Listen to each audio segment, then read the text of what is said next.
Hi there. Welcome back to my program. Little history lesson this week. I wrote a column about the anniversary of the tearing down of the Berlin Wall. Ronald Reagan was very instrumental, and quite frankly, some people look on that as one of the highlights of his presidency. Remember, he traveled to West Berlin, to the wall between East and West Berlin, and made the famous statement, Mr. Gorbachev, referring to the Russian prime minister, tear down that wall.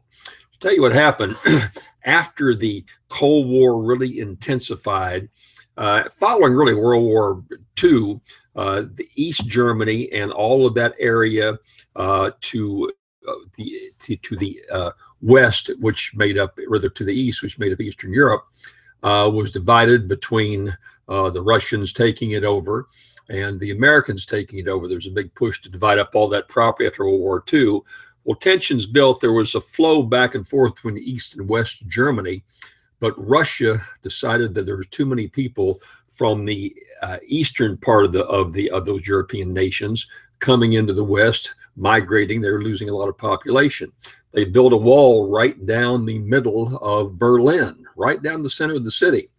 And quite frankly, the way it configured, it cut off from West Berlin, many of the basic services they needed. The United States, in protest and by necessity, flew into the American bases in West Berlin, all kinds of goods. There was airlifts coming in. They got most of their food and all their basic utensils flown into them because of the Russians building this wall, massive wall, miles and miles of huge concrete separating families. You could go up to the wall and almost look through certain parts and talk to your family. But anybody that tried to cross the wall was shot by the Russian or the East German soldiers. They're often guided and trained by Russian soldiers. And so great deal of tension. A number of people tried to escape or killed. And it created a massive tension between the East and the West. Well, there was still some flow of commerce back and forth and a huge effort to try to bring down the wall and bring peace. I just give you a little history. How I got into the whole thing was that I was a student at Cambridge University over in England, this is after I graduated from the University of North Carolina. Wasn't sure whether I wanted to go to medical school or law school, so I took a year sabbatical at the suggestion of one of my tutors at the University of North Carolina, Dr. Sam Hill, who headed up the religion department. Dr. Hill said he'd gone to Cambridge. Why don't I take a year to study English literature at Cambridge, which is my major, and then decide what I wanted to do. So I had the great honor and pleasure of attending one of the great universities in the world, Cambridge, ballyhoos itself that 8 of the 10 most important discoveries in the world took place at Cambridge. I don't know if Oxford or Harvard in America or Yale would agree, but there's a lot of snobbery with Cambridge. I think every king of England has always gone to Cambridge, going back 600 or 700 years. I was a student at Cambridge, and on the weekends, I would often have the chance to travel over to the continent to run track meets. I had been a member of the United States track team over the summer months and stayed to go to school in England. Well, I had a promoter. There was a lot of small meets, and we don't realize that, but over in Europe, they have a lot of small track clubs, and they can draw 25,000 people at a local track meets, a fundraiser for their program to carry on throughout the year. But they're always trying to get some Americans to be the names to go ahead and draw the crowd. I was at the time Bullet Bob Hayes, you recall, the fastest man in the world. I was on the U.S. 400-meter relay team and had it off to Bullet Bob Hayes. Quite a challenge for me not to get left in the dust by the fastest man in the world. So we had a promoter that would get us into all these local meets. And my promoter said, look, would you want to go to East Berlin? There's a huge track meet in East Berlin, probably have 75, 80,000 people there. You've got, at the time, one of the best hurdlers in the world who was East German. I was running pretty well myself, and he wanted to run against you. What I consider coming to East Berlin. They'd pay all my expenses, give me a prize. Then you got a guaranteed prize.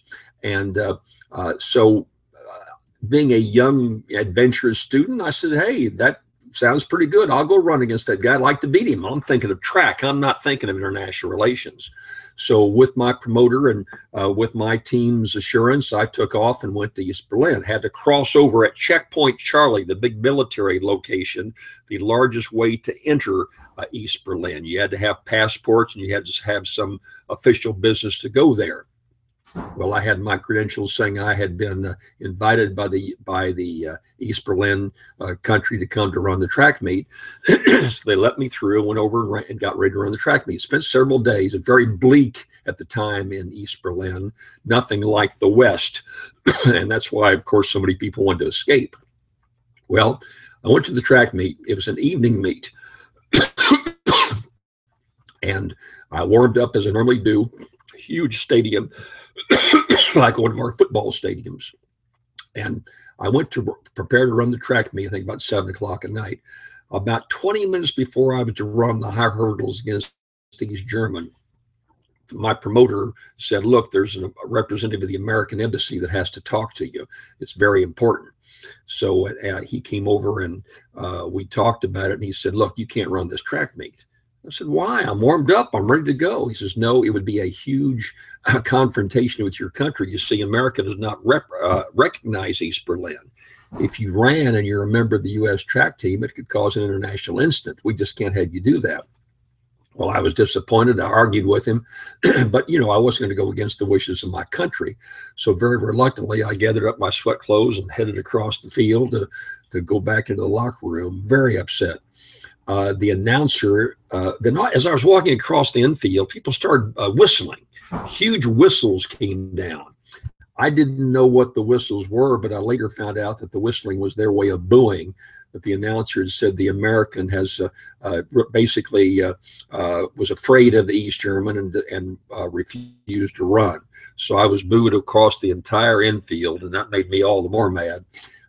Got in and went back across the border the next day into West Berlin.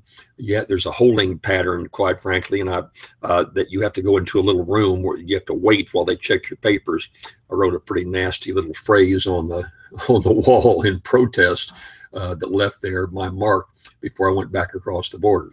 Came back, went to Cambridge, but I'll remember that incident. And that was a foray of the tension that came back with Ronald Reagan's leadership. The wall did come down, but it's interesting history to show how the Cold War, which by the way now is raising a good bit with the Russians, came to bear a long, long time ago, and still those tensions today. Glad you had a chance to watch. I'll be right back.